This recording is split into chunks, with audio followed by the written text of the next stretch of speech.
Hello everyone, welcome to my presentation. My name is Wang. I'm a PhD student from the Satellite Navigation and Sensing Lab at the University of Colorado Boulder, supervised by Professor Jay Morton. In this presentation, we would like to discuss using coherent and semi-coherent GNSS-R measurements from space for land surface altimetry applications. Here is an outline of this presentation. I will start with some background information and motivation, followed by an introduction of the signal processing techniques, including open-loop tracking and adaptive hybrid tracking. These two methods apply to baseband data samples of coherent and semi-coherent GNSS-R signals. We will also show the processing results of two examples using the raw IF GPS signals recorded by Cygnus satellites. And finally, we have some conclusion as well as a discussion of the future work. Coherent GNSS-reflectometry can provide range measurements based on pseudo-range and carrier phase estimation. Their precisions are in meters and centimeters respectively. These range measurements are essential to altimetry applications like ocean altimetry, sea ice detection and monitoring, etc. In our recent publication, we have demonstrated that coherent fraction and continuous carrier phase measurements can be available for ocean refraction under certain conditions and for land refraction and inland water refraction in certain regions. We have also proposed an adaptive hybrid tracking in this publication to mitigate the cycle slips caused by low signal-to-noise ratio and multipath interferences. In this paper and presentation, we will focus on using GNSS reflectometry for land topography and inland water level monitoring. This slide introduces an approach for altimetry retrieval. The first step is to estimate the specular point. The specular point estimation is by minimizing the total range of the refraction path, which is from the GNSS satellite to the specular point, and from the specular point to the LEO satellite. And for ocean refraction, we constrain the height of the specular point to be the mean sea surface model. And for land refractions, we can use the surface height from a digital elevation map. The GNSS and the LEO satellites, the orbits can be obtained from precise orbit determination data products. The second equation shows a range model of the direct line-of-sight transmission path. It consists of the distance between the GNSS satellite and the LEO satellite, the clock biases from both the transmitter and the receiver, and the ionosphere effects. The purpose of looking at the direct line-of-sight signal is that the precise orbit determination usually provides low-rate orbit and clock data, which cannot capture the oscillator fluctuations. By processing the direct line-of-sight signals, we can estimate the oscillator fluctuations so that we can remove the effects on the reflected signal carrier phase estimation. The third equation shows the range model of the reflected signal transmission path. It consists of the geometry distances, clock biases, the ionosphere effects, and the troposphere effects. The surface height retrieval is to estimate the difference between the GNSS observation and this range model of the reflected path.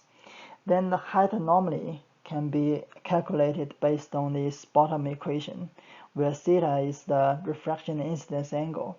The height anomaly is defined as the surface variation from the mean sea surface model or the digital elevation map. CYGNSS is a NASA mission consisting of 8 microsatellites in the low Earth orbits, and it is designed for ocean surface monitoring. The CYGNSS satellites have also recorded limited amount of raw IF data. As shown in this picture, the CYGNSS satellite has 3 antennas. The zenith antenna is to receive the direct line-of-sight signal, and 2 nadir antennas are to receive the signal reflected from the Earth's surface. The GPS L1 signal received by these 3 antennas can be recorded simultaneously in separate channels at this intermediate frequency and sampling rate. The duration of the recorded raw IF datasets are from 30 to 90 seconds. From the signal's raw IF data, we have obtained these two examples of coherent and semi-coherent GPS signal refractions. The red lines on the maps show the specular point tracks. In the first example, the signal was mostly reflected from the river surface. The middle and the bottom plots show that the signal has relatively high signal power, and the continuous carrier phase measurements are also available. For the second example over land, the signal power is relatively low, and the carrier phase measurements are just like noise. But as we will show in the following slide, the high-rate pseudo-range measurements are actually available for this land refraction example.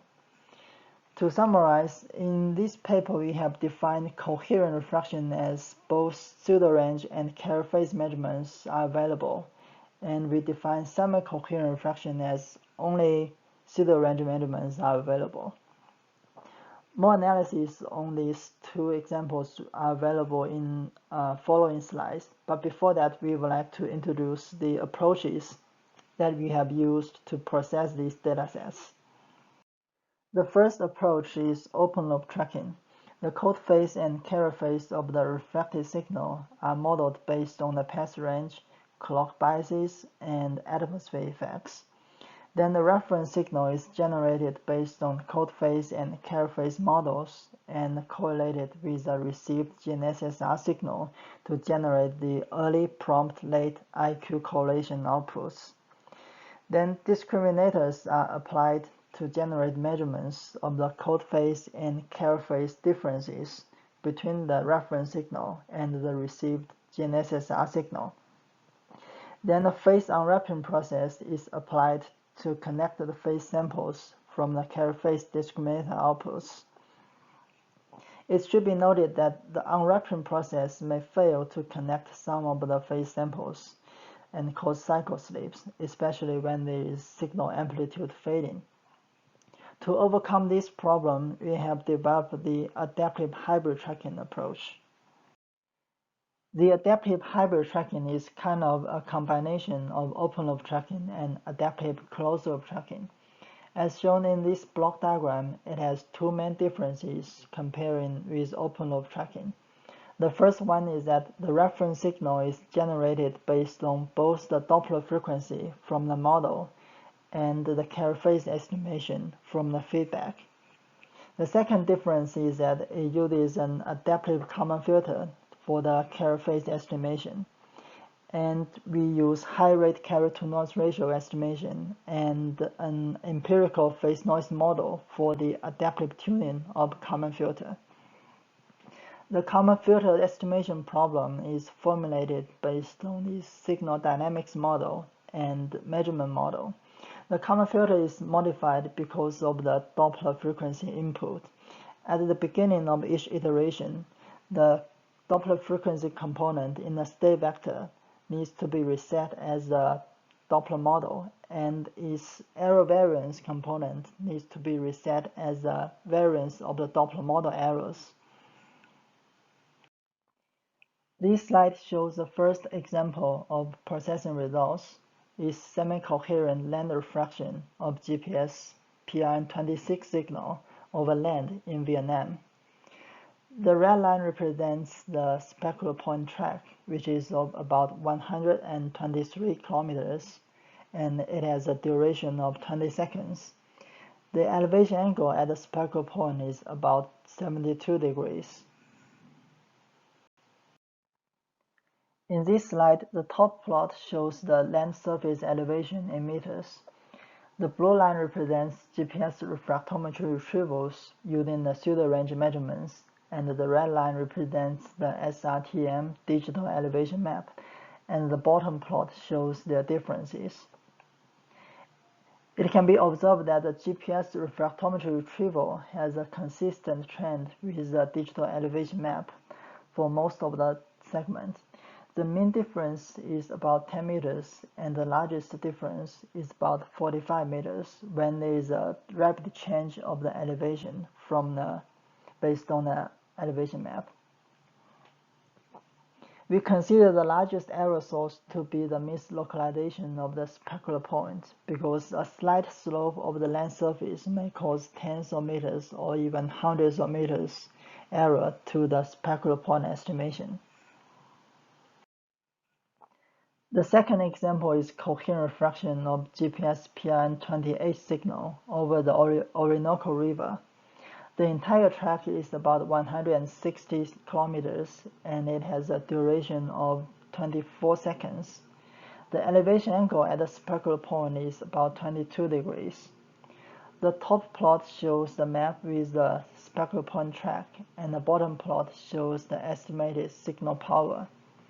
Now the coherent refraction segments are highlighted with these green rectangles, and all of them have relatively higher signal power. For the selected coherent refraction segments, the relative height of the river surface have been retrieved using the carrier phase measurements. They have an overall trend of going lower, and it does make sense because the Orinoco River flows towards east. In the following slides, we will show the zoomed-in plots for each of these highlighted segments from 1 to 6. In segment number 1, the first few samples could be affected by the nearby land areas and had larger variations, but the overall trend is that the relative height went lower along the flow direction of the river. In the second segment, the relative height went higher in the middle of this segment, and this could be due to that there is an island in the middle of the river, and it changed the flow direction, and the river was split into two streams, and this process may have caused the surface height changes. The third segment has the longest track among these 6 segments. The mean slope of the river surface calculated for this segment is about 1.9 centimeters per kilometer.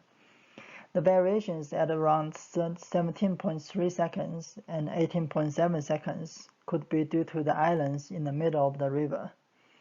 And at the end of this segment, we can see that the retrieved river height went up a little bit by a few centimeters, and this could be due to that the river suddenly become much narrower at this place. In the fourth segment, the relative surface height of the river has a clear trend of going lower and without any large variations. We can also see it in the map that during this segment, there were not any land area near the specular point that could affect the river surface height estimation. In both the fifth and the sixth segments, we can see that the river height went up at the end of the segments, and this is because the river curved and caused the outer side to be higher than the inner side.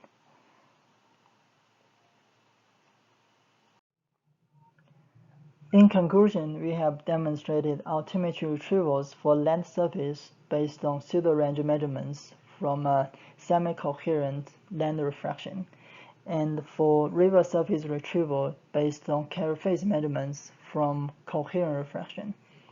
The pseudo-range-based GNSSR altimetry shows potential for land topography mapping in certain regions, and the carrier phase-based inland water surface altimetry shows potential for river flow rate monitoring using GNSSR from space. Here are some future work. The first one is to conduct error corrections and analysis for GNSSR land surface altimetry. And the second one is to assess the river slope retrievals with on-site measurements. And the last one is for certain rivers, we would like to analyze the occurrence of the appropriate GNSSR refractions and the feasibility to use them for the flow rate monitoring. We would like to acknowledge the CYGNSS team for the RAW data collection. And if you have any comments, suggestions, or questions, please feel free to contact us. Thank you again for your attention.